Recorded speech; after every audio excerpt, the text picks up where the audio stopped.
يا هلا ويا غلا بأحلى وأغلى اخوات في الدنيا، بحبكم في الله. قبل ما يبدأ معانا ملخص حلقتنا، ما ننساش نصلي على النبي عليه أفضل الصلاة والسلام. وملخص حلقتنا النهاردة جامد جدا. بيبدأ ملخص حلقتنا على فيدان وهي بتهرب بالطفل براك، لكن فجأة هتلاقي أركان واقف قدامها عايز ياخد منها الطفل علشان يجبرها انها تتجوزه بالعافية، فهيطلب منها انهم يرجعوا البيت علشان يتجوزوا. لكن فيدان مش هتسمع كلامه وهتطلب من الطفل ان هو يهرب، والطفل المسكين بيكون خايف جدا فبيسمع كلامها وبيجري. في اللحظة دي أركان والناس اللي معاه مش هيسمحوا ان الطفل يهرب، فهيطلقوا نار على الطفل، والرصاصة هتيجي في فيدان هتتصف دراعها، وطبراك هيوصل المكان وهياخد ابنه في حضنه. وفيدان هتبقى فرحانة كتير من جواها ان طبراك وصل في الوقت المناسب والطفل بقى في امان. طبراك بيكون متعصب جدا من فيدان علشان بيكون شايف انها السبب في كل اللي بيحصل في ابنه، وان حبيبها هو اللي بيعمل كل ده. فبيقول لها فين حبيبك؟ هتقوله للاسف هرب، وبتكون مش عارفه تقوله ايه. طبراك بيكون متضايق جدا، بياخد الطفل وبيمشي، والمسكينه بتفضل واقفه في الغابه لوحدها. وطبراك هيدخل الطفل داخل السياره وهيرجع تاني يتكلم مع فيدان. فيدان هتعتذر له كتير، هتقوله بجد انا اسفه. هيقول لها اسفه؟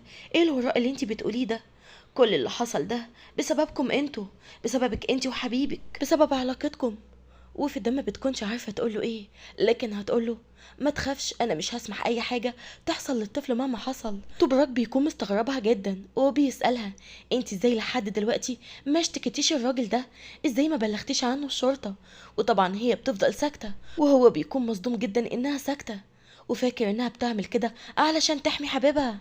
فبيزعق لها وبيقول لها خلاص الكلام انتهى، مفيش اي حاجه تاني نتكلم فيها، يلا اركبي السياره. وفيدان لما بتركب السياره بتقعد جنب براك، وبراك بيقول لها رغم ان الغابه كانت مخيفه والصيادين كانوا بيجروا وراهم، لكن هو ما كانش خايف علشان هي كانت جنبه وكانت حامياه.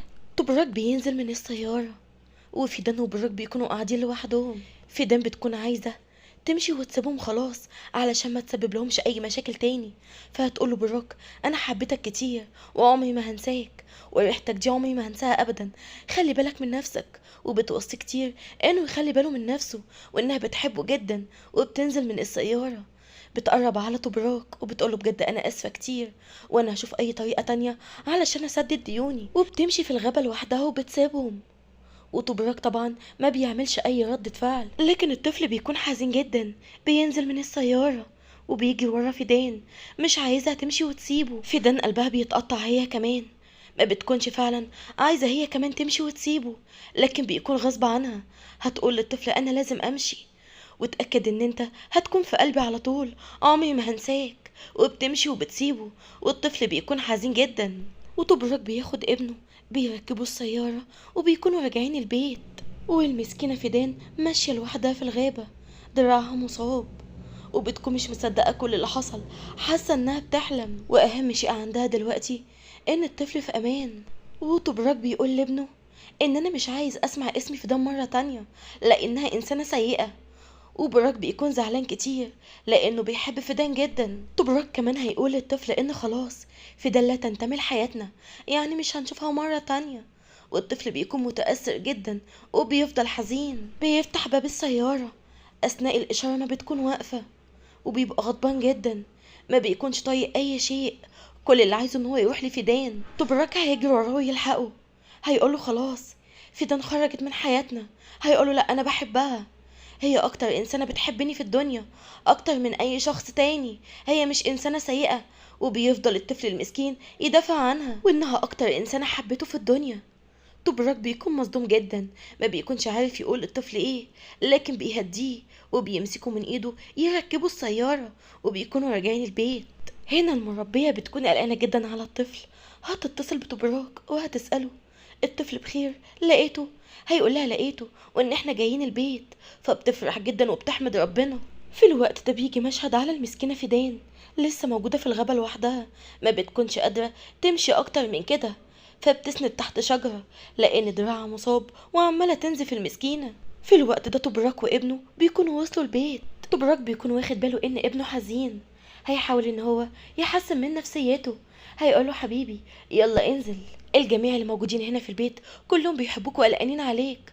والطفل بيكون حزين جدا لانه عارف وواثق ان محدش بيعتني بيه، وان العقربة ايدان بتعذبه كتير، هي اللي مسببه له ازمة نفسية. فالطفل بينزل من السيارة وبيدخل جوه البيت وهو غضبان جدا، حتى المربية مش بيرد عليها، والمربية بتكون حزينة على الطفل كتير، صعبان عليها لأنها عارفة المعاناة اللي الطفل فيها وما بتكونش قادرة تتكلم. حتى الجدة وإيدان بيلاقوا الطفل دخل بدون ما يسلم عليهم وبيكون خايف كتير. طبعا إيدان بتمثل قدام توبراك وقدام الجدة إنها خايفة على الطفل وبتسأل إيه اللي حصل لابني. توبراك ما بيردش عليهم وبيطلع مكتبه، بيكون حزين جدا لأنه عارف إن براك حزين علشان فدان. المربية قلبها على الطفل جدا، هتطلع ورا الأوضة علشان تطمن عليه وتعرف الطفل ايه اللي مخليه متأثر نفسيا. فالمربية بتقعد جنبه بتفضل تطبطب عليه، هتقوله مالك يا حبيبي، ايه اللي حصلك، ايه اللي مخليك خايف كده، اتكلم معايا. والطفل المسكين بيفضل نايم مش بيرد على اي حد. بتيجي العقربة ايدان وبتقول ان هو طفل متدلع، والمربية بتكون شايفة انها انسانة قاسية كتير وما بتكونش قادرة ترد عليها وتدافع عن الطفل، بتفضل كاتمة في قلبها. توبراك بيكون حزين جدا علشان كل اللي حصل وما بيكونش عايز يتكلم مع اي حد. هيقول لهم بعد كده في البيت ان هو نسي تليفونه في السيارة وبيكون طالع علشان يجيب تليفونه، وفجأة وهو بيدور على تليفونه في السيارة هيلاقي فيه دم على الكرسي، المكان اللي كانت قاعدة فيه فدان. فهيتصدم جدا وهيعرف كده ان فدان مصابة، وانه ازاي كده سابها في الغابة لوحدها، وانها فعلا اتصابت وهي بتحمي ابنه. يعني هي ما كدبتش عليه لما قالت له ان انا مش هسمح ان الطفل يحصل له اي شيء. فبيكون حاسس بالذنب وراجع الغابة تاني علشان ينقذها.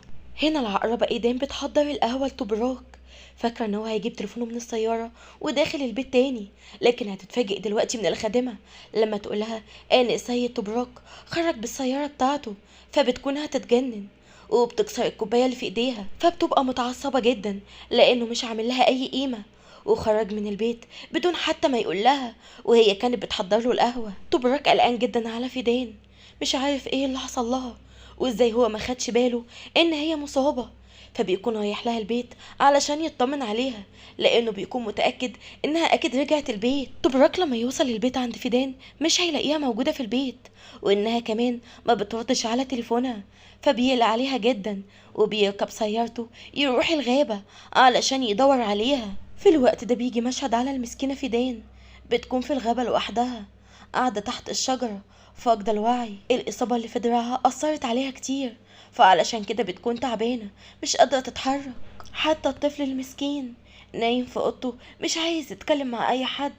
الجدة هتيجي تقعد معاه هتطبطب عليه علشان يرد عليها، لكن للأسف لا هيرد عليها ولا هيكون حتى عايز ياكل. بتيجي العقربة ايدان بتاخد منهم الأكل على أساس إنها هي اللي هتأكله وتحسن نفسيته، ولما بتطمن إنهم مشيوا بتعامله بأسلوب سيء كتير، هتزقه بإيديها هتقوله اصحى قولي عملتي ايه، زعل أبوك، ايه اللي خلى أبوك مشي من البيت وهو زعلان، أكيد دمرت كل شيء كالعادة، ما انت كل مرة بتعمل كده.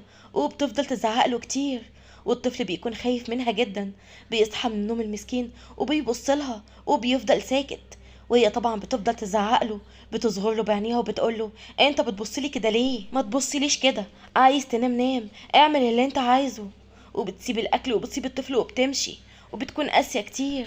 وفي مشهد تاني الليل بيكون ليل وطبراك بيدور على فدان في الغابة كلها في المكان اللي هما كانوا واقفين فيه، هيفضل يدور عليها مش لاقيها، لكن فجأة هيسمع صوتها، هيجري على المكان اللي سمع منه الصوت، هيلاقي المسكينة نايمة تحت الشجرة فاقدة الوعي.